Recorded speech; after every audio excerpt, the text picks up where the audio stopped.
네, 안녕하세요. 희소샘플러스에서 전공 영어를 담당하고 있는 허은성이라고 합니다. 반갑습니다. 지금 이 영상을 클릭하신 분들은 아마 2026학년도를 준비를 하시려는 분들일 것 같아요. 그래가지고 제가 이 임용은 어떤 것인지, 그리고 임용을 어떻게 준비하고 그 과정은 어떤지, 그리고 공부 방법은 어떤지를 좀 설명을 해드리려고 합니다. 자, 그러면 우선은 이 앞에서 떠드는 사람이 누군지를 좀 알려드리려고 해요. 일단 제 소개를 좀 해볼 건데요. 저의 이름은 허은성입니다. 그리고 저는 이제 학부는 영어 영문학과를 나오고 그 다음에 석사는 영어 교육을 나왔습니다.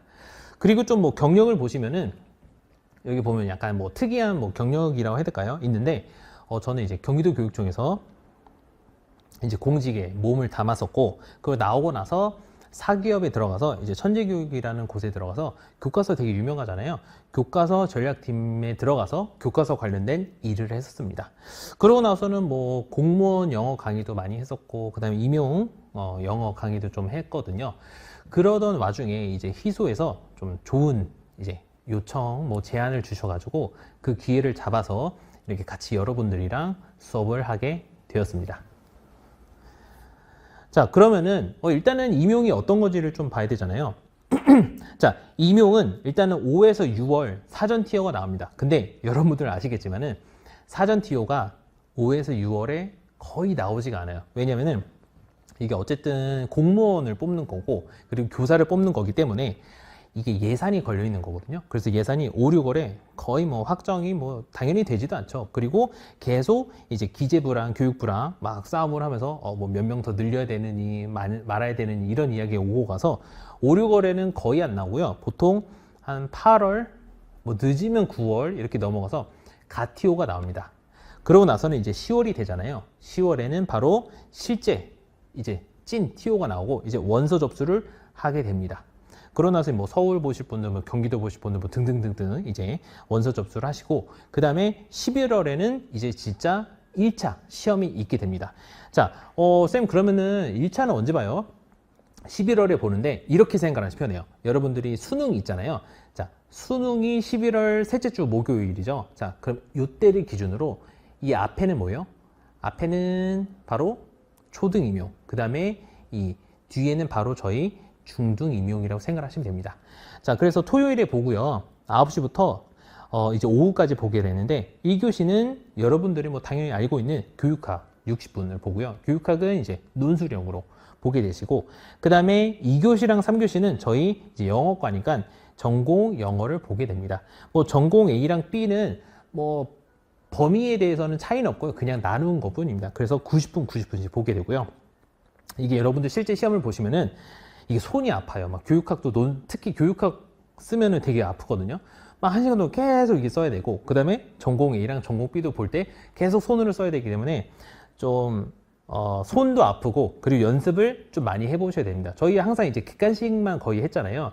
객관식은 이제 OMR 카드로만 딱 이제 컴사라고 하죠. 컴퓨터용 사인펜으로 이제 찍으면 되는데, 이거는 손으로 써야 되기 때문에 좀 글씨 연습도 좀 해주셔야 됩니다. 자, 그리고 나서 이제 12월에는 합격자 발표가 납니다.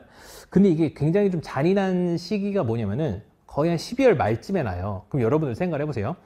자, 12월 말에 났어요. 저는 1차는 합격을 했어요. 그럼 1차 합격한 사람들은 너무 행복한 연말, 그리고 너무 행복한 새해를 맞이할 텐데, 이게 떨어지신 분들은 너무 우울한 연말, 너무 우울한 새해를 맞이하시게 될 겁니다. 그래가지고 조금 약간 합격자 발표가 차라리 1월이나 아니면 좀 일찍 나면 좋은데, 또 일정상 또 그게 안 될 거니까 여기 한번 보시고요. 자, 이제 1차를 합격을 하시면은 이제 1월에 어떻게 돼요? 저희가 수업 실험과 면접을 보게 됩니다. 뭐 수업 실은 당연히 영어로 보고요. 그 다음에 면접은 영어 몇 프로, 그 다음에 한국어 몇 개, 이런 식으로 보게 됩니다. 자, 그리고 중등 임용에서는 시험 범위라고 해야 될까요? 시험 과목이라 할까요? 자, 제가 덩치가 좀 너무 커서 가리고 있네요. 자, 한번 보세요, 요거를. 자, 총 4가지 과목이 있습니다. 4가지 과목. 뭐가 있어요? 일반 영어, 그 다음에 영미문화, 그 다음에 영어교육론, 그 다음에 영어학이 있어요. 자, 일반 영어나 영미문화가 그냥 저희 수능 국어라고 생각하시면 돼요. 수능 국어 비문화, 이게 일반 영어. 그 다음에 수능 국어에 문학이 나오잖아요. 그게 영미문학이라고 생각하시면 돼요. 그럼 저희가 이게 시험 범위가 없는 거거든요. 일반 영어로 영미문학이. 뭐 물론 이제 말로는 뭐 학부 수준에서 판단을 한다라고 하지만 한번 생각해 보세요. 솔직히 학부 수준이 어느 정도까지요? 모르고 영미문학의 학부 뭐 다 다른 작품들 배울 텐데 그게 어디까지인지 모르잖아요. 그래서 일반 영어나 영미문학은 그냥 일반적인 영어 실력을 테스트 하신다고 보면 됩니다. 자, 그 다음에 제가 또 가렸네요. 자, 영어 교육론이랑 영어학이 있는데 이거는 내용학적인 겁니다. 내용학적이라는 게 뭐예요? 개념이 있다는 뜻이요. 뭔가 외워야 될 게 있다는 뜻입니다. 그래서 영어 교육론은 자 한번 보시면은 뭐 four skills, 뭐 listening, reading, speaking, writing 있고 뭐 언어 습득 있고 교수법 있고 뭐 평가가 있고 학습자 변인이 있어요. 뭐 등등등 여러 가지를 배우실 거고 그다음에 영어학은 영어라고 많이 쓰여져 있죠. 뭐요? phonetics, 뭐 phonology, 뭐 어쩌고저쩌고 하다가 pragmatics에서 grammar까지 이거를 솔직히 이거 하나하나마다 다 한 학기짜리거든요. 아니면 1년짜리도 있고 자 근데 이거를 저희가 1년 안에 다 동달을 하셔야 됩니다. 하실 수 있죠? 네. 하실 수 있습니다. 그래서 일단은 이렇게 총 4가지가 나옵니다. 그래서 어떻게 보면은 일반 영어나 영미문학은 사실 개념적으로 공부할 거는 많진 않아요. 뭐 영미문학 같은 경우는 뭐 문학 기법이라든지 이런 정도만 좀 공부를 하시면 될 거고 실제적으로 개념이나 이런 걸 공부를 하실 거는 영어 교육론이나 영어학을 좀 공부를 하신다라고 생각하시면 됩니다. 자, 그러면 쌤, 그럼 문제가 어떻게 나와요? 자, 설명을 해드릴게요. 자, 일반 영어는 이제 기평, 서술형, 서머리가 있습니다. 기평은 이제 문제에다가 이제 빵꾸를 뚫어놓는 거예요. 빵꾸를 뚫어놓고 여기다가 알맞은 단어 있어? 이런 식으로 물어보는 거고요. 보통 이제 중요 내용을 뚫어놓습니다. 자, 그다음에 서술형은 이제 밑줄을 줘요. 밑줄 주고 이거 어떤 의미인 것 같아? 라고 물어보는 거고요. 2번 2025학년 기출에서도 나왔었죠. 그 다음에 자, 3번 썸머리는 뭐냐면요. 썸머리는 요약을 하는 거예요. 네 단락을 줄 거예요. 그러면은 자, 그 네 단락에서 topic sentence, 그 다음에 supporting idea 2개, 그 다음에 concluding sentence를 여러분들이 찾아서 쓰는 겁니다. 근데 너무 걱정하지 않으셔도 되는 게 이게 막 어렵게는 안 나오고요, 지문이. 그리고 지문에서 쓸 내용을 여러분들이 가져다가 약간씩 단어만 고쳐서 쓰는 거거든요. 그래서 이런 식으로 한번 봐주시면 될 것 같습니다. 그러면은 이렇게 유형을 제가 설명드렸는데 그럼 어떻게 공부할지를 제가 또 설명해 드릴게요. 자, 한번 보겠습니다. 자, 일반 영어는 일단은 당연히 영어는 단어가 중요하죠. 근데 저는 약간 이런 걸 추천드리고 싶어요. 먼저 지금 학교에 재직하시는 분들, 재직이 아니고 재학이죠. 자, 학교에 재학하시는 분들, 그리고 뭐 대학교나 대학원이나 이런 거 재학하시는 분들, 그리고 어느 정도 좀 내가 한 2, 3년 뒤에 시험을 볼 거다 이러시는 분들은 저는 단어부터 좀 꼼꼼히 챙기라고 말씀드리고 싶어요. 무슨 말이냐? 저희가 솔직히 생각하다 보면은 고등학교 수준의 단어도 약간 구멍난 부분들이 있거든요. 그래서 저는 빠르게 한 달 정도는 고등학교 좀 중상위권 학생들이 보는 단어장 있잖아요. 그거를 좀 고르셔가지고 여러분들이 나중에 이제 막힘없이 단어를 외울 수 있도록 하시고 그 다음에 대학교 수준으로 넘어오시는 겁니다. 대학교 수준이라고 하는 거는요. 저는 한 토플 정도 수준이라 생각해요.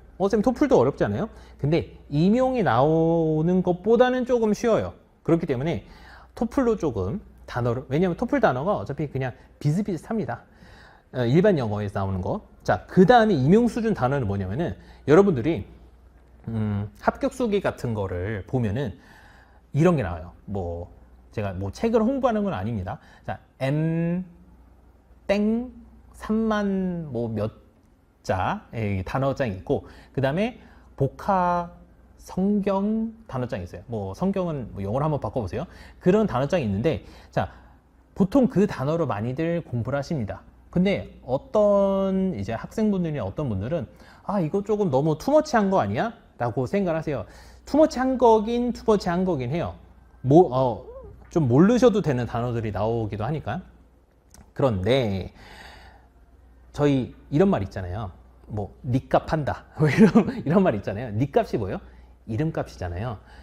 저희는 영어 선생님 될 거죠. 영어 선생님 될 거니까 니 값을 해야 됩니다. 즉 영어 선생님이니까 단어를 웬만한 거는 알아둬야 된다. 그러니까 여러분들이 당장의 시험뿐만 아니라 앞으로 좀 길게 봤을 때 영어 선생님 계속 할 거 아니에요? 저희 정년까지 해야 되잖아요. 자, 그러니까 어쨌든 단어는 일단 많이 알고 가는 게 저는 좋다고 생각합니다. 그래서 처음에는 뭐 MD나 아니면 뭐 보카 바이블 이런 거를 봤을 때 먼저 외울 수 있는 거는 먼저 외우시고 안 외워지는 거는 계속 회독을 늘려가면서 외워주시는 게 좋을 것 같습니다. 그래서 저는 단어 꼭 열심히 하시라고 말씀드리고 싶고요.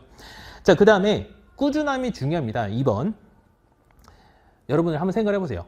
특히 뭐 저희는 보통 수능 세대니까 지금 하시는 분들 수능 세대시기도 하고 또 아니면 뭐 토익이나 아니면 토플 같은 거를 어쨌든 영어 시험을 보신 분들이 있을 거예요. 그러면은 독해 실력이 바로 느나요? 아니요, 절대로 바로 안 늘어요. 자, 실력은 이렇게 보시듯이 한 번에 오르지가 않습니다. 그럼 뭐요? 조금씩은 오른다는 뜻이에요. 즉 여러분들이 비교를 하실 때 나 이거 오늘 공부해서 그럼 내일 이거 잘 되나? 안 될걸요 아마. 근데 꾸준히 노력을 하다 보면은 하루 전이 아니라 여러분 한 달 전이랑 한번 비교를 해보세요. 내가 한 달 전에 이 지문을 내가 아예 건드리지도 못했는데 한 달 뒤에 보니까 이게 조금씩 해석이 되네, 이게 조금씩 눈에 보이네 하는 게 보이실 거예요. 그러면은 내가 지금 잘하고 있구나, 내가 지금 실력이 오르고 있구나 라고 생각하시면 됩니다. 이해되시죠? 그러니까 여기 나와 있는 것처럼 하루 전이 아니라 한 달 전과 비교를 해라 이런 뜻이죠. 그리고 일반 영어 마지막으로는 이건 정말 중요합니다. 임용 유형으로 공부를 하셔야 돼요. 저희가 그냥 이러신 분들이 있어요. 영자신문 아티클 좋지, 저도 좋다고 생각을 해요. 근데 그냥 읽으면은 저희가 시험 공부하는 의미가 없어요. 어떻게 해야 돼요? 그거를 임용 유형으로 고치거나 그런 식으로 변형을 좀 하면서 문제를 푸셔야 됩니다. 즉 저희가 당연히 문제 유형이 기평, 서술형, 썸머리로 되어 있는데 그냥 해석만 하고 있어요. 그러면은 물론 전체적인 일반 영어 실력은 늘겠지만 그래도 이왕 실력 늘릴 거 임용 유형으로 좀 공부를 하셔라 이 말씀 드리고 싶습니다. 자, 그 다음에 영미문학인데요. 영미문학은 이것도 일반 영어는 3가지 유형이고 그리고 영미문학은 2가지 유형이에요. 기평이랑 서술형이 있습니다. 자, 기평은 커멘터리가 나와요. 그러니까 우리나라 말로 하면 보기 정도가 이게 나오고요. 설명이 나오고, 자, 보통 2가지를 물어봅니다. 하나는 요 상황 파악을 하고 이게 상황이 무슨 이야기야?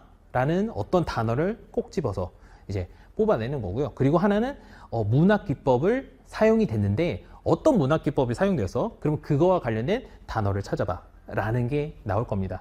자, 문학 기법은 작년인가 재작년인가 제가 갑자기 헷갈리는데 그 personification이라는 문학 기법이 나왔어요. personification이 뭐예요?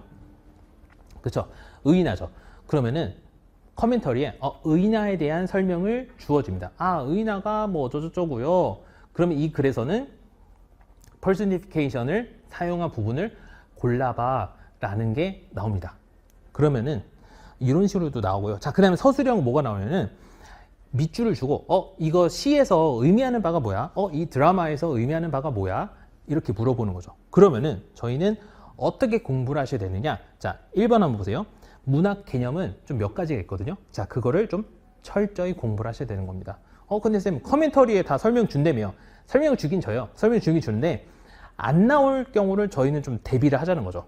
뭔 말인지 이해되시죠? 자, 안 나오더라도 personification은 의인하니까 뭔가 사람처럼 행동하고 이렇게 하는 거 이해되시죠? 그리고 자, 2번째 봅시다. 문학 작품을 외운다기보다는 자, 그리고 적중 X라고 써져 있죠. 자, 이런 식으로 공부하시는 분들도 있을 거예요. 그래? 내가 문학은 어쨌든 어느 정도는 한정이 되어 있으니까 내가 많이 보고 그럼 내가 아는 게 나오면 되겠다. 이러시면은 좀 안 돼요. 예를 들어서 여러분들이 공부를 하시다가 이런 경우가 있을 거예요. 나 이거 작품 내가 나온 거, 내가 배운 거가 나왔네? 그러면은 이제 머릿속에서 이렇게 떠올리실 겁니다. 이제 내가 어떤 모의고사에서 이게 3페이지인가 4페이지에 있었는데 그 단어가 이 문제가 오른쪽 위에 있었던 것 같은데 답이 뭐지 이러실 거예요. 근데 그러면은 제가 여기 써놨잖아요. 자, 잠깐만요. 자, 여기 써놨죠. 시험 볼 때 편할 수는 있어요. 마음은 편한 거죠. 마음은 편한데 어때요?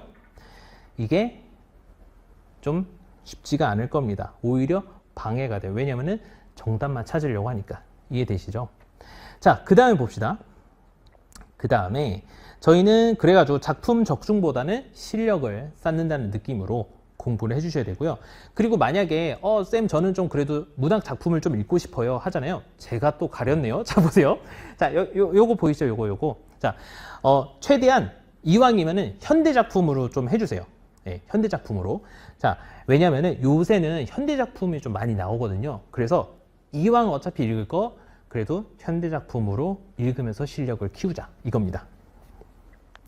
자, 그 다음에 저희는 영어 교훈론으로 넘어가 볼게요. 영어 교훈론도 총 두 가지 유형이 있어요. 기평이랑 서술형이 있는데, 자, 기평은 키텀이 나옵니다. 쌤, 키텀이 뭐예요? 키텀은 그냥 용어라고 생각하시면 돼요. 이제 영어 교훈론이랑 그 다음에 영어학은 이제 다 키텀이 있거든요. 그런 중요한 용어들이 있어요. 그러면은 그 용어들을 이제 설명이 이제 나올 거예요. 그럼 설명이 나오면은 아, 이게 그 용어야 라는 걸 뽑아낼 수 있을 정도로 만들어 주셔야 돼요.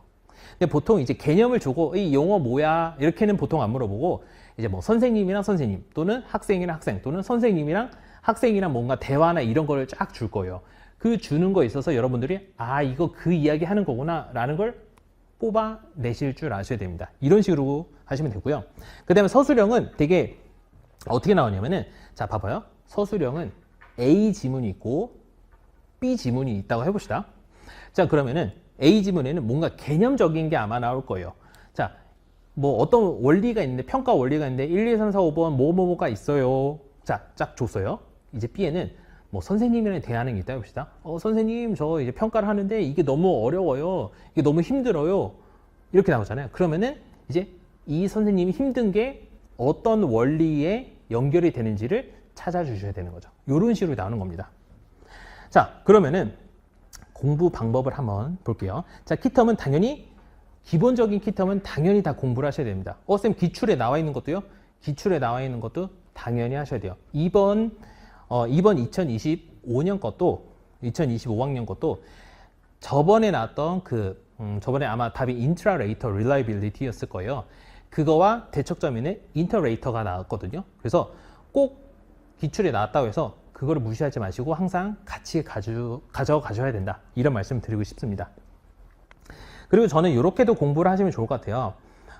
꼭 지금 설명 들으시는 분들이 꼭 제 수업을 이제 곧 오픈이 되는데 제 수업을 들을 수도 있고 안 들을 수도 있잖아요. 그게 중요한 게 아니라 여러분들이 어떤 선생님이 기본서가 있죠. 자, 그러면은 기본서가 하나가 있어요. 자, 그 다음에 이제 원서가 있을 겁니다. 그러면은 먼저 원서는 여러분들이 처음에 보기가 되게 힘들어요. 이게 막 줄글로 되어 있어가지고 이게 뭔지 요약도 잘 못하겠고, 그때는 먼저 기본서로 먼저 뼈대를 잡으시는 거예요. 자, 한번 이제 예를 들어서 뭐 강의가 30강이다. 그러면 30강을 빠르게 듣고 그 다음에 저는 원서로 한번 넘어가는 걸 추천드립니다. 자, 예를 들어서 원서에 behaviorism이라는 게 나와요. 행동주의잖아요. 그러면은 행동주의가 나왔어. 그러면 요걸 다 읽고 다시 기본서로 가시는 거예요. 그 기본서에 원서에는 줄글로 되어 있는 거가 생각이 날 거고, 그 다음에 기본서에서는 뭐예요? 아, 뼈대 되게 핵심이 있는 거가 나올 거잖아요. 이걸 계속 왔다 갔다 하면서 공부하시는 게 되게 효과적일 것입니다. 그리고 기본서에 없는 키텀들이 있을 거예요. 약간 좀 짜잘짜잘한 키텀. 이런 것들도 여기 기본서에는 없네. 그러면은 요 원서에 있는 키텀을 떼다가 기본서에다가 단권화를 좀 하시는 거죠. 이해되시죠? 자, 그 다음에 서술형을 봅시다. 서술형은 저희가 어떻게 해야 돼요? 지문에서 찾아서 쓰는 거거든요. 근데 여러분들이 조심하셔야 될 거는 그러면은 뭐 다 가져다 쓰면 되는 거 아니야? 잘 보세요. 에비던스가 원래 답은 요 50%라고 합시다. 근데 여러분들이 쓰는 거는 이만큼 썼어요. 그럼 요 남은 거는 뭐예요? 이 부분은 틀린 거예요. 그래서 막상 영어 교육론을 하시다 보면은 뭐 할만하네. 뭐 이거 뭐 중고등학생들한테 줘도 뭐 다 맞는 거 아니야? 이렇게 생각을 하시겠지만 서술형에서 감점이 은근히 많이 되는 요소가 뭐냐면은 여러분들이 에비던스를 조금 쓰거나 아니면 그냥 너무 많이 쓰거나 이런 식으로 써버리거든요. 그래서 일단은 그런 연습을 하셔야 됩니다. 이 문제에서 어디까지를 에비던스로 잡아야 되나, 이거를 좀 생각을 하셔야 되고요. 자, 그리고 여러분들이 다른 과목은 아마 4줄, 이제 저희가 OMR 카드가 이제 4줄이거든요. 4줄을 넘지가 않을 거예요. 근데 영어 경로는 쓸 게 많다 보니까 가끔씩은 어떤 학생분들은 4줄이 넘어가시는 분들이 있어요. 그러면은 저희가 항상 연습을 할 때는 OMR 카드로 연습을 좀 하라고 저는 추천드립니다. 쌤 너무 OMR 카드 비싼데요? 하시면은 일단 그냥 샘플로 한두 개 정도 낱개로 사시고 그 같은 크기 있잖아요. 같은 크기를 그냥 줄자를 대고 그으시면서 하세요. 다른 A4 용지나 아니면은 뭐 이면지에다가 그런 식으로 하시면 될 것 같습니다. 자, 그리고 요거는 혹시 잘 보이시나요? 요거 원서인데, 자, 이거는 지금 한번 정지를 시켜 놓으시고 한번 여러분들이 사진을 찍거나 한번 해보세요. 여러분들이 웬만하면 저는 다 보라고 추천드리는데 아마 다 보기가 쉽진 않을 거예요. 그래서 요거 3개 정도? 아니면 못해도 요거 위에 거 2개 정도는 좀 봐달라라는 좀 당부의 말씀을 드리겠습니다. 그 다음에 이제 영어학입니다. 자, 영어학도 똑같아요. 기입형이 있고 그 다음에 서술형이 있습니다. 근데 기입형도 영어 경로에는 똑같아요. 뭔가 중요 개념들을 많이 이제 키텀으로 많이 물어보고요.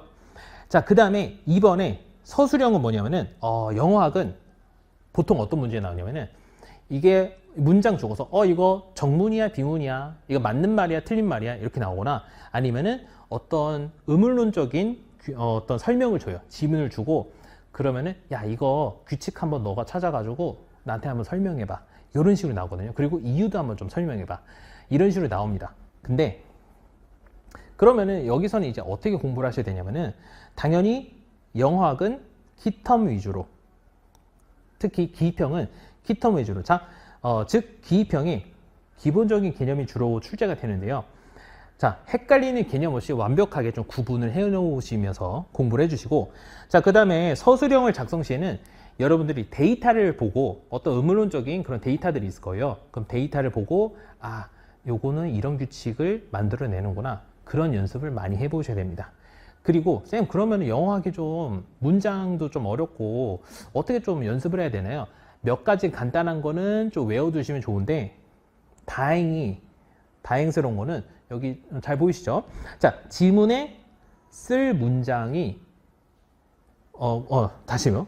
말이 이상하네요. 자, 지문에 쓸 문장이 있어요. 그거를 뽑아내시는 겁니다. 그래서 이거는 예를 들어서 이거 어떻게 쓸지 고민하지 마시고 지문에 이렇게, 그러니까 설명을 할 때 다 주어져요. 그럼 그거를 뽑아다가 이렇게 쓰는 거구나 라고 생각하시면 되겠습니다. 자, 그리고 여기는 이제 요거 잘 보이시나요? 자, 이거는 원서인데요. 영어학은 원서가 거의 필수라고 보시면 됩니다.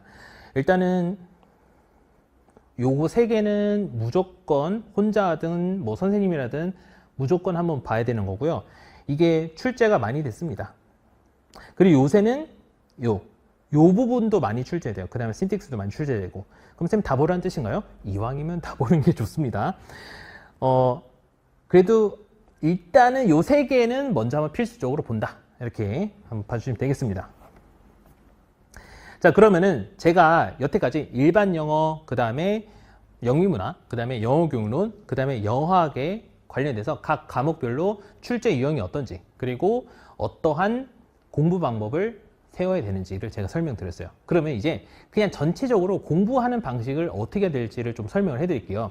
자, 보세요. 첫 번째는 단어인데 제가 아까 전에 단어는 말씀드렸으니까 이거는 넘어가고요. 자, 두 번째는 스터디입니다. 저는 스터디를 좀 추천드리는데 쌤 저는 일찍 못 일어나요, 저는 약간 의지가 없어요 하시는 분들은 요 생활 스터디를 하세요. 이게 뭐냐면은 7시 일어나서 인증하는 거예요. 나 일어났다. 못 일어났으면 기프티콘이나 이런 거를 준다든지, 아니면은 그날 공부한 거 있잖아요. 내가 그날 공부한 걸 찍어 놓고 사진 찍어 놓고 이제 인증하는 거예요. 그리고 내가 목표치를 못 이뤘으면은 기프티콘이나 벌금 같은 거를 이제 낸다든지, 이런 식으로 또 공부를 할 수가 있고요. 자, 그 다음 봅시다. 생활 스터디가 있고 그 다음에 공부 스터디가 있습니다. 이거는 여러분들이 전공만 할 게 아니고 이제 교육학도 하셔야 되잖아요. 교육학의 보시면 아시겠지만 내용이 너무 방대해요. 교육 철학, 교육사, 교육 사회, 그 다음에 뭐 교육공학, 뭐 교육행정, 뭐 교육과정 엄청 많은데 그거를 혼자서 하기가 조금 버거우실 수도 있어요. 그러니까 교육학은 이런 거 있잖아요. 뭐 타일러의 어떤 뭐 교육과정이 있는데, 자, 1번 오늘은 제가 출제하는 날이에요. 그러면은 타일러의 교육과정을 한번 써보고 뭐 장점 3가지, 단점 3가지 한번 써봐, 이런 식으로 내는 거죠. 스터디에서. 그러면은 다른 학생분들이 막 뭐라 쓸 거예요. 그러면은 이게 맞았는지 틀렸는지 채점을 하고, 그 다음에 서로 인증하는 거, 이런 식으로 좀 공부를 해주시면은 되게 효과가 좋을 겁니다. 자, 그런 다음에 저희 이제 교육학을 했으면은 이제 연교론이랑 이제 뭐 영어학 키텀도 물어보는 게 되게 좋거든요. 연교론 키텀은 이런 식으로 하면 좋아요. 키텀을 주고 이거 설명해봐, 이거 1번, 또는 두 번째는 뭔가 설명 주고 그래서 이거 키텀이 뭔데? 이런 식으로 물어보는 거, 네, 좀 해주시면 좋을 것 같고요. 그리고 마지막으로는 이게 되게 저는 좋다고 생각합니다. 뭐냐면요, 여러분들이 기입형 같은 경우는 당연히 기입형 단어 뭐 정답이 하나이기 때문에 뭐 다른 사람 답안지를 볼 필요가 없잖아요. 근데 서술형은 어떤 분은 되게 깔끔하게 쓰고 되게 딱 간략하게 이것만 딱 쓰는데 어떤 분들은 막 장하게 쓰실 때가 있어요. 자, 그럴 때는, 그러신 분들은 다른 분의 답안지를 한번 참고를 하세요. 아, 이렇게도 쓸 수가 있네. 아, 이렇게 하면은 되게 간단하게 되네 라고 알 수가 있거든요. 그렇기 때문에 꼭 스터디를 하면서 만약에 내가 좀 길다, 좀 문장이 좀 길어진다 하면은 요 스터디를 추천드리겠습니다. 자, 그러고 나서 저희 이제 공부를 하잖아요. 공부를 하다 보면은 저희 영어 교육론에서 특히 이게 있거든요. 혹시 이거 아시나요? ambiguity tolerance. 뭐냐면은 모호함에 대해서 관용적인 거예요. 예를 들어서 막 지문을 읽다가 모르는 단어 나오네? 그러면은 오케이, 넘어가자. 어차피 문맥상 이런 뜻이겠거니 라고 생각하는 거죠. 근데 저희는 학생이 아니고 수험생이죠. 그리고 시험을 통과를 해야 되잖아요. 모르는 거는 참지 않습니다. 자, ambiguity tolerance는 없는 거예요, 저희한테는. 그럴 때는 어떻게 해야 돼요? 모르는 거나 좀 헷갈리는 게 나오면은 선생님이나 아니면 구글링이나 친구나 스터디나 교수님한테 한번 물어보세요. 그래서 제가 요거를 가져왔거든요. 요 3가지가, 자, 저의 다음 카페, 그 다음에 인스타랑 유튜브가 있습니다. 인스타랑 유튜브는 아직 그냥 만들어 놓긴 했는데 그냥 지금 허허벌판이에요. 뭐가 없고. 그래서 만약에 혹시라도 궁금하신 게 생긴다 면은 다음 카페를 들어와 주시면 되겠습니다. 자, 그 다음에 4번째 볼까요? 저는 물론 저도 이제 되게 다양하게 낼 거예요. 근데 저는 저만의 스타일이 있잖아요. 그리고 다른 쌤들도 그 쌤만의 스타일이 있는 거예요. 그래서 여러분들 기출을 한번 생각해 보세요. 만약에 1년차에 2년차, 3년차 때 같은 유형으로 나왔어요. 그러면 우리들 생각은 4년차 때도 같은 유형이 나오겠다라고 생각이 들거든요. 근데 만약에 갑자기 교수님도 바뀌고 출제진이 바뀌어가지고 3년차 때랑 4년차 때가 완전히 다른 유형이 나왔어요. 그럼 어떻게 대비하시려고요? 그런 겁니다. 그래서 여러분들이 여러 가지의 문제를 풀면서 많이 출제에 있어서 여기 보세요. 한 선생님만의 스타일에 고립되거나 중독이 되시면 안 되고요. 그 다음에 다양한 문제에 노출이 돼가지고 시험의 적응력이랑 응용력을 길러주시는 겁니다. 이해되시겠죠? 네. 자, 그 다음에 이거는 약간 뭐 저희가 이제 성인이기도 하고 이거 뭐 중고등한테나 할 법한데 그래도 좀 설명드리겠습니다. 이게 뭐냐면요, 저희 뭐 합격 수기 보면은 뭐 나 10시간 공부했어, 나 뭐 15시간 공부했어 하는 말 들으면 어때요? 엄청 열심히 했네. 하지만 시간으로 하시면 안 됩니다. 저희는 시간으로 하면 안 되고요, 공부 내용으로 가지고 해주셔야 돼요. 무슨 말이냐, 내가 오늘 제가 찍는 시간이 지금 12월 2일이거든요 그럼 오늘 일반 영어는 뭐 하고, 그리고 2번 그리고 문학은 뭐뭐뭐 공부하고 이렇게 할 거야 라고 적어 두셨잖아요. 그러면은 이렇게 하셨으면 체크를 하시는 거예요. 이런 식으로 하시는 거예요. 뭐 일반 영어 10시간 했다, 뭐 일반 영어 5시간 했다, 이런 식으로 하시면 안 되는 거고. 그래서 저는 개인적으로 고등학교 때부터 이 습관이 들었거든요. 그래서 저는 항상 매년마다 요런 다이어리를 뭐 선물 받거나 아니면은 제가 삽니다. 그래서 올해는 제가 요걸로 지금 하고 있거든요. 자, 뭐 저는 이제 수험생이 아니다 보니까 저는 이제 강의를 하는 사람이다 보니까 21일이요. 이게 9월인지 10월인지 잘 모르겠는데 자 보세요. 제가 그날 할 일이었어요. 자, 뭐 영교론 교재도 조금 집필해야 되고 그리고 이제 내년 1월에서 4월이지 제가 강의를 찍게 되는데 세부 계획도 해야 되고 그다음 영문본 PDF도 뭐 이제 요청을 해야 되고 그다음 강의 촬영 일정도 막 조절을 해야 돼요. 자, 근데 여기서 제가 하나밖에 못했죠 이때. 자, 표시한 건 제가 한 겁니다. 나머지 3개는 그 다음날로 사실 미뤘습니다. 이런 것처럼 여러분들이 계획을 세워 주셔야 된다는 거죠. 이해되시죠? 자, 그러면은 제가 요거는 뭐 이렇게 되게 줄저줄저리 썼는데 제가 PPT는 다 올려둘 거예요. 해설 강의 그 이렇게 촬영 뭐라 해야 되나? 촬영 그 첨부 파일에. 자, 그래서 이거는 잘 안 보이시더라도 한번 제가 잠깐만요. 확대를 좀 해드릴게요. 자, 어떻게 돼 있어요? 요거 보이시나요? 자, 지금 이거는 월별로 되어 있죠. 여러분들이 먼저 월별 계획을 세워 두시는 겁니다. 아, 나 1월에서 2월은 일반 영어 뭐 하고 영미문학은 뭐 하고 영어교육론, 영어학은 뭐 할 거야. 이거를 먼저 크게 세워 두세요.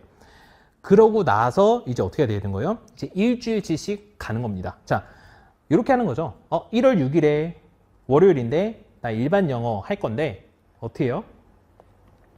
단어는 이거 외우고 문제는 1에서 5번 풀고 그리고 영미문화, 뭐 영어교육론, 영어학은 이렇게 할 거야 라는 거를 계획을 세워 두셔야 되는 거예요. 그래서 계획 세우다가 예를 들어서 뭐 요 음을론 IPA 암기를 좀 잘 못했어요. 그러면 그 다음날로 미루거나 아니면은 이렇게 토요일에 좀 비어있는 날 있잖아요. 비어있는 날에다가 그래 토요일에 있으니까 좀 토요일에 더 공부를 해야 되겠다라고 계획을 세워두시면 되는 겁니다. 이해되시죠? 그리고 일주일에 한 번이나 2번은 꼭 좀 쉬어주세요. 왜냐면 우리는 사람이기 때문에 AI나 로봇이 아니잖아요. 그러니까 좀 휴식을 취해 주셔야 됩니다. 자, 그러고 나서 저희 이제 어떤 걸 했어요? 저희 앞부분에는 임용이 뭐고 그 다음에 각 과목별로 뭐고 그 다음에 어떻게 공부를 해야 되고 그리고 공통적인 사항으로 어떻게 공부를 해야 될지 그리고 어떤 식으로 계획을 세워야 될지를 제가 알려드렸습니다. 그러면은 지금 이 설명을 들으시는 분들은 저 허은성이라는 사람 저 약간 좀 둥글둥글하고 약간 덩치가 큰 사람이랑 한번 좀 같이 한번 공부를 해보면 어떨까? 그리고 같이 한번 좀 임용을 같이 공부하면 어떨까? 좀 시험 준비를 해보면 어떨까? 이런 식의 생각을 가지시고 들어오시는 분들도 있을 거예요. 그래서 제가 어떻게 저랑 같이 공부를 하면 좋을지 제가 커리큘럼을 제가 만들어 왔거든요. 그래서 이거는 저의 1년치 커리큘럼입니다. 그래서 간단하게만 한번 좀 설명을 해드릴게요.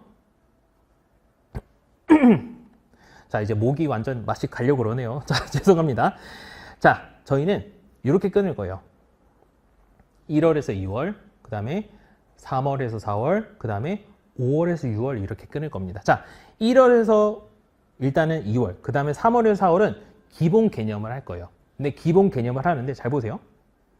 일반 영어는 어차피 뭐 개념이란 게 없으니까 바로 문제부터 돌입을 합니다. 그래서 레벨 1은 좀 쉬운 거, 레벨 2는 좀 약간 더 어려운 거, 그리고 레벨 3은 이제 기출로 들어가시게 되는 거고요. 그리고 문학이랑 영어 교육론은 따로 뭐 1, 2월 따로, 3, 4월 따로 이렇게 안 해놨어요. 저는 조금 제 추구하는 바가 뭐냐면은 강의는 좀 줄이고 문제를 좀 많이 풀어보자는 식이거든요. 그래서 강의 수를 제가 아주 뭐 한 문학은 24강 그리고 영어 교육론 한 32강 정도로 줄일 겁니다. 이게 다 1월에서 4월 부분이요. 그래서 요 하나를 들으시면은 개념적인 거는 다 아실 수가 있고 만약에 좀 미진한 부분이나 좀 부족한 부분 있잖아요. 제가 문제를 다 실어놨어요. 그거를 같이 풀어볼 겁니다. 어쨌든 개념은 개념인 거고 저희가 문제를 풀면서 이게 이거구나 라는 걸 아셔야 되거든요. 솔직히 개념 공부하는 거랑 문제 푸는 거는 또 달라요. 그렇기 때문에 저희는 개념은 아주 간단하게 공부를 하고 그 다음에 문제를 같이 풀어볼 겁니다. 그리고 5, 6월은 당연히 또 기출을 풀어볼 거고요. 그 다음에 영어학은 이게 내용이 많아요. 그래서 1, 2월은 이렇게 할 겁니다. 1, 2월은 저희 음을론, 그 다음에 phonetics, phonology, 그 다음에 morphology, semantics, pragmatics를 1, 2월에 다 하고요. 그 다음에 3, 4월은 syntax랑 grammar를 할 겁니다. 그래서 이거는 사실 제가 1월에서 4월 한 번에 다 하려고 했는데 이거는 하다가 너무 힘들 것 같더라고요. 그래서 1, 2월 따로, 3, 4월 따로 이렇게 나눴습니다. 자, 그리고 5, 6월은 당연히 기출을 하실 거고요. 그리고 여기 보면은 특이한 게 7, 8월이랑 9, 10, 11은 모의고사를 보통 봐요. 근데 7, 8월에는 보통 모의고사를 안 보고 보통 뭐 문제은행이나 이런 거를 많이 하거든요. 근데 저는 7월부터 모의고사를 달립니다. 물론 약간 난이도가 낮은 모의고사부터 이제 하게 될 건데, 왜냐하면 저희가 문제은행을 뭐 푸는 거는 저는 좋다고 생각해요. 근데 저희가 실전 연습을 미리미리부터 해보는 게 되게 중요하거든요. 한번 서술형 답안지도 한번 써보고, 그 다음에 내가 서술형 답안지가 약간 조금 너무 길어, 그러면은 계속 고치는 그런 작업을 미리미리 해주셔야 되거든요. 그래서 이런 거를 좀 연습을 하고자 저는 7월부터 모의고사를 달리려고 합니다. 한 주에 한 세트씩 한번 풀어볼 거고요. 그러고 나서 11월에 이렇게 끝나게 될 거고, 그리고 요거 보면은 특이한 게 월간 혼성이라고 보이시나요? 네. 월간 혼성이 뭐냐면 쌤 뭐랑 비슷한 것 같아요. 이거 뭐 베끼신 거 아니에요? 자, 월간 윤종신 아시나요? 그 가수 윤종신인데, 그 윤종신이라는 가수분이 한 달에 한 번씩 음악을 내잖아요. 그런 것처럼 저도 그러면은 학생분들이 어쨌든 뭔가 문제를 푸는 거에 있어서 조금 더 많이 풀어보고 싶은 분들이 있잖아요. 그래서 제가 한 달에 한 번씩 이 문제를 낼 겁니다. 그러니까 무슨 말이냐? 한 달에 제가 지금 계획하는 걸로는 한 64문제? 그러니까 하루에 4문제씩 해서 월, 화, 수, 목, 그래서 금, 토, 일은 뭐 다른 공부하시고, 그래서 하루에 4개씩, 그 다음에 4일이니까 뭐예요? 4, 4, 16이고, 그 다음에 뭡니까? 그거를 곱하기 4조 하면은 4, 6, 64문제가 되는 거죠. 예. 계산이 버거웠습니다. 자, 그러면은 한 달에 64문제씩이고, 그러면 쌤 뭐 한 달에, 아니 하루에 4문제면은 좀 적은 거 아니에요? 라고 생각이 들지만, 이게 하루에 4문제는 적어요. 근데 이게 쌓이고 쌓이다 보면은 엄청난 문제거든요. 그래서 요 월간 혼성도 많이 좀 기대를 해주시면 좋을 것 같습니다. 월간 혼성은요 1월에서 10월까지 하고요. 11월은 어차피 시험이 있는 달이니까 그 달은 빼고 요 10달만 하도록 하겠습니다. 그리고 제가 좀 생각한 특강이 있는데, 요게 있어요. 다시 배우는 영문법이 뭐예요? 그 저희 세대 말고 더 앞 세대, 더 약간 좀 나이가 있으신 세대는 문법을 정말 잘하죠. 문법 위주였으니까. 근데 요즘에 공부하시는 분들은 문법이 좀 약해요. 수능 정도 문법을 좀 배우고. 근데 여러분들이 이제 제가 지인도 있고 약간 어디 뭐 이렇게 이런저런 곳에서 들었는데, 가장 어려운 게 뭐 스피킹이나 리딩은 그냥 가르치면 돼요. 왜냐면 선생님들이 더 잘하니까. 근데 어디서 좀 판가름이 나냐면은 문법에서 판가름이 난다고 하더라고요. 어떤 학생이 쌤 저 이거 모르겠는데 좀 설명 좀 해주세요. 그런데 이제 어떻게 되는 겁니까? 선생님이 그러면은 잠깐 좀 기다려봐 하면서 좀 찾아보는 거겠죠. 자, 그러면은 좀 약간 좀 모양이 빠지잖아요. 그래서 요 다시 배우는 영문법은 뭐냐면은 저희가 어쨌든 영문과나 영어 교육과를 나왔으니까 기초적인 거는 말고요. 뭐 약간 중요한 거, 뭐 일형식에서 오형식, 그리고 뭐 능동수동, 그 다음에 뭐 분사구문, 뭐 관계대명사, 이런 굵직굵직한 것들을 제가 빠르게 좀 찍어 놓을 겁니다. 그러면 여러분들이 이걸 다 들으신 필요는 없고, 내가 만약에 관계대명사가 좀 부족해, 뭐 예를 들어서 뭐 유사 관계대명사 어려운 게 있잖아요. 나 이거 좀 다시 한번 듣고 싶어. 그러면은 그 부분만 딱 발췌해서 들으시는 겁니다. 그러고 나서 뭐 혹시라도 뭐 기간제를 하시는 분들은 한번 그거를 제 설명을 따셔가지고 설명하실 수도 있는 거고, 아니면 혹시 모르죠, 또 뭐 영어학에서 문법이랑 또 이제 섞여서 나올 수도 있기도 하고, 그런 거고요. 자, 그 다음에 저희 요거는 의문론 특강이죠. 자, 요건 AP 특강을 할 거고, 그 다음에 여기 보면은 Transformational Grammar가 있고요. 그 다음에 여기 Teachers Grammar of English, 요 세 가지는 제가 무조건 할 겁니다. 그리고 만약 시간이 된다면 제가 다른 특강도 여러분들이 원하시는 거 있으면은 더 찍겠습니다. 그리고 마지막에는 이런 게 있는데요. 자, 교육 전문가 특강이 있는데, 제가 이제 뭐 교육청 출신이기도 하고 주변에 거의 다 뭐 교육 관련되신 분들이 많아요. 그래서 꼭 뭐 교육이지만 여러분들 이제 뭐 시험 준비하시면은 되게 힘드시고 약간 지치잖아요. 그러니까 좀 지치는 와중에서도 약간 동기부여가 될 수도 있고, 또 약간 더 힘을 내시고, 그리고 요새는 또 교육 트렌드가 뭐지? 요새는 또 뭐 AI가 중요하다는데 뭐 AI에 대해 설명해 줄 사람 없나? 이런 것들이 있을 거 아니에요. 그러면은 제가 요런 분들을 몇 분을 초청해가지고 제 수업 들으시는 분들은 그냥 이제 무료로 그냥 열어 놓을 겁니다. 그래서 이거는 뭐 막 빡세게 들으실 필요는 없고요. 공부를 하시다가 뭐 좀 힘든데 그래도 뭐 술 마시거나 뭐 어디 놀러 가기엔 좀 부담스럽다. 좀 그래도 머리는 한번 좀 리프레시 해야 되겠다 하면은 요런 특강을 한번 들으시고 그래 나 이러려고 이거 임용 준비하는 거지, 이거 아이들 만나려고 준비하는 거지, 이런 동기부여를 좀 가지시면 좋을 것 같아요. 네. 자, 그래서 커리큘럼은 이렇게 끝났고요. 자, 이제 마지막입니다. 자, 요거 제목을 보면은 되게 약간 오글거리는 제목이잖아요. 제가 이걸 왜 가져왔냐면은 제가 항상 뭔가 이제 제가 생각하는 게 있거든요. 저는 항상 뭔가 어디 뭐 직장에 들어가거나 아니면은 어떤 일을 하거나 아니면 어디에 소속이 되거나 그러면 저는 항상 그냥 소설이 아니고 저는 항상 그게 단편 소설이라고 생각을 하거든요. 단편 소설은 어때요? 뭐 일단 짧고 그 다음에 마지막이 배드 엔딩일 수도 있고 뭐 해피 엔딩일 수도 있고 이런 거잖아요. 근데 저는 항상 그 단편 소설이 저는 행복한 단편 소설이 되기를 항상 소원하는 사람입니다. 무슨 말이냐면은 그 단편 소설에서도 중간중간에 뭐 역경이 있고 좀 어려움이 있을 거잖아요. 그래도 항상 마지막은 어떻다는 거예요? 해피엔딩으로 끝나는 행복한 단편 소설이었으면 좋겠다는 뜻입니다. 그래서 제가 드리고 싶은 말은 좀 오글거리지만 여러분들 이제 1월부터 만약에 준비를 하신다면은 항상 긍정적으로 생각하시고 나는 붙을 수 있다, 나는 해낼 수 있다 라고 생각하시고, 그리고 나는 이 임용이라는 단편 소설의 주인공이고 나는 중간중간에 영어학 빡셀 거고 영어교육론 키텀 외우는 게 빡셀 거겠지만 그래도 아무리 힘들어도 나는 끝에 1차 합격하고 2차 합격하고 그 다음 해에 나는 무조건 학생들 만나러 간다, 현장에 있는 학생들 만나러 간다 라는 생각을 가지시면 좋겠습니다. 네, 그래서 여러분들 항상 이거 잊지 마시고요, 항상 긍정적으로 공부를 해보시면 좋을 것 같습니다. 네, 장시간 좀 설명해 들어주셔서 너무 감사하고요.